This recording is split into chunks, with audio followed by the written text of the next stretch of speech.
नमस्कार, मैं doctor Anamika, gynae and fertility consultant from Midas clinic. आज हम चर्चा करने वाले हैं डाउन सिंड्रोम के स्क्रीनिंग टेस्ट की।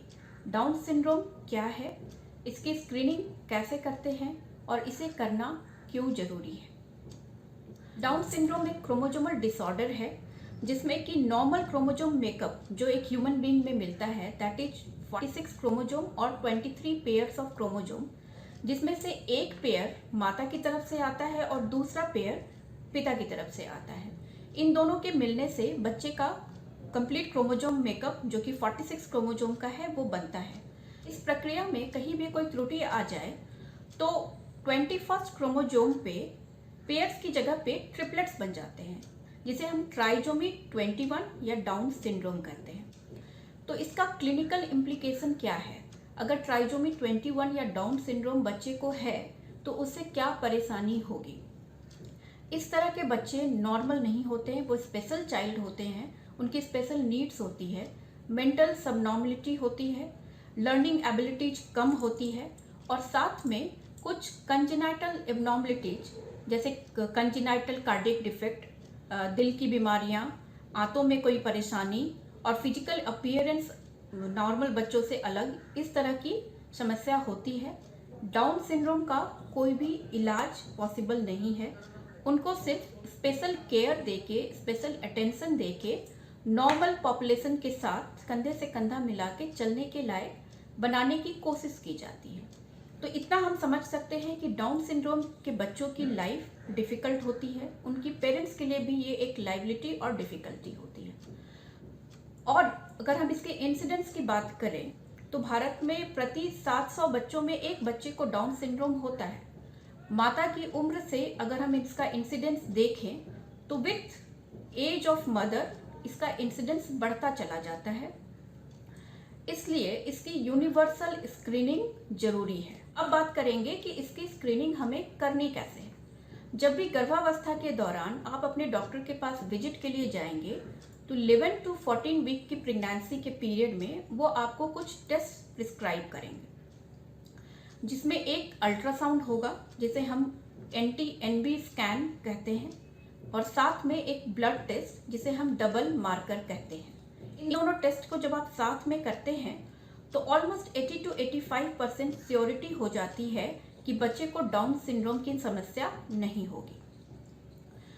ड्यूरिंग अल्ट्रासाउंड हम कुछ मार्कर्स देखते हैं, जैसे बच्चे की नाक की हड्डी बन रही है या नहीं, और बच्चे के गले के पीछे कोई एक्स्ट्रा पानी का जमाव तो नहीं है जिसको हम नूकल ट्रांसलूसेंसी कहते हैं।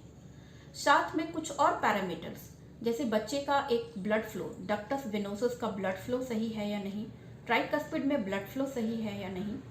और ये गर्भावस्था के दौरान किए जाने वाला अल्ट्रासाउंड डाउन सिंड्रोम के साथ साथ बहुत सारे अर्ली एनॉमलीज को भी डिटेक्ट करने में हमें हेल्प करता है, तो इसे कभी भी स्किप ना करें। इस अल्ट्रासाउंड के साथ हम एक ब्लड टेस्ट भेजेंगे जिसमें कि माता का ब्लड एक वायल में करके लैब भेजा जाएगा। वहाँ हमें पैप ए और बीटा HCG के लेवल्स को स्टडी करना है। बीटा HCG और पैप ए के लेवल्स अलॉन्ग विथ NT की स्कैन की फाइंडिंग प्लस माता की एज क्या है, उनका वेट क्या है, डायबिटीज का स्टेटस क्या है, स्मोकर है, नॉन स्मोकर है, किस एरिया से आती हैं यानी एथनिसिटी क्या है, एशियन है या किसी और एथनिक को बिलोंग करती हैं, आईवीएफ प्रेगनेंसी है कि नॉन आईवीएफ प्रेगनेंसी है।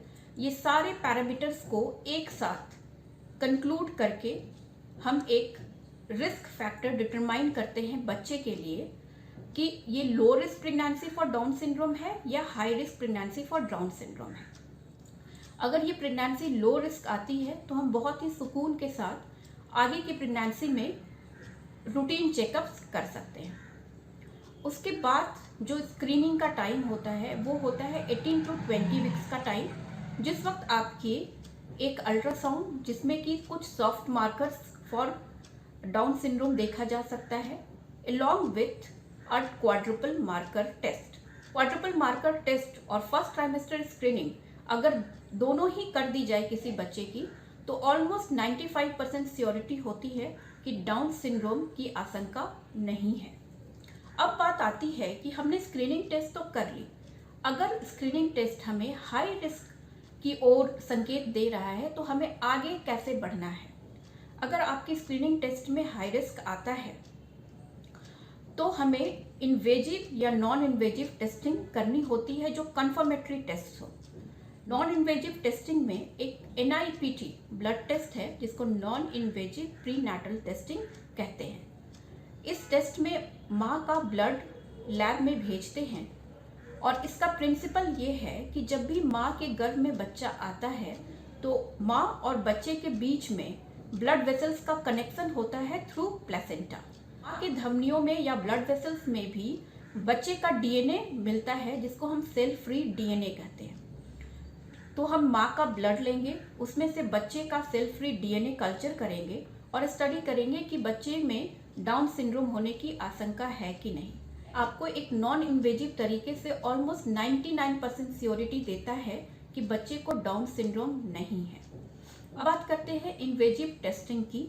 अगर आपका स्क्रीन पॉजिटिव आया है, high risk for Down syndrome आ रहे हैं स्क्रीनिंग टेस्ट की रिपोर्ट में, प्लस साथ में कुछ अल्ट्रासाउंड मार्कर्स भी आ रहे हैं जैसे नेसल बोन नहीं है या एंटी बहुत हाई है, तो इन केसेस में NIPT के बजाय डायरेक्टली इन्वेजिव टेस्टिंग ज़्यादा फायदेमंद रहेगा। इन्वेजिव टेस्टिंग में या तो हम कोरियोनिक विलस की सैम्पलिंग करते हैं या एमनियोसेंटेसिस।